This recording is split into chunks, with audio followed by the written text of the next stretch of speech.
大家好，秀秀今天跟大家分享家庭版水晶虾饺的做法。240克冻粉中加入80克木薯淀粉，一丢丢盐，用筷子先将它搅和搅和，分多次少量加入320克刚煮开的沸水，边加边搅拌，将粉烫得均匀一些。烫至这样的大面细状，加入10克玉米油，下手将它揉成面团。揉的时候要小心烫手，揉至像这样光滑，没有面粉颗粒就可以了。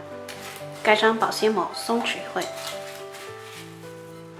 一小节胡萝卜先切片，再切条，最后将它切成丁。切好跟洗干净的豌豆、玉米粒放一起，放入开水中焯水2分钟，时间到关火，捞出装碗备用。再来切点虾肉，切好装碗中，加适量的盐，1茶匙生抽，少许香油，再来点胡椒粉，将它拌匀，我们的馅料就做好了，放一旁备用。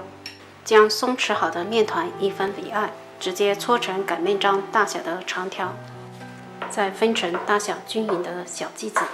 把每一个小剂子稍微整理一下，按扁，再用擀面杖擀成饺子皮大小差不多的形状，放入馅料，中间先捏紧，两边再往中间折3-4褶皱，再捏紧，收口紧实。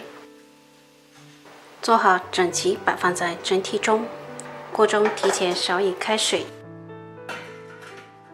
大火蒸8分钟，时间到关火。我们的水晶虾饺就做好了，个个晶莹剔透，非常的有嚼劲，里面的馅料清晰可见。喜欢的朋友可以在家试一下。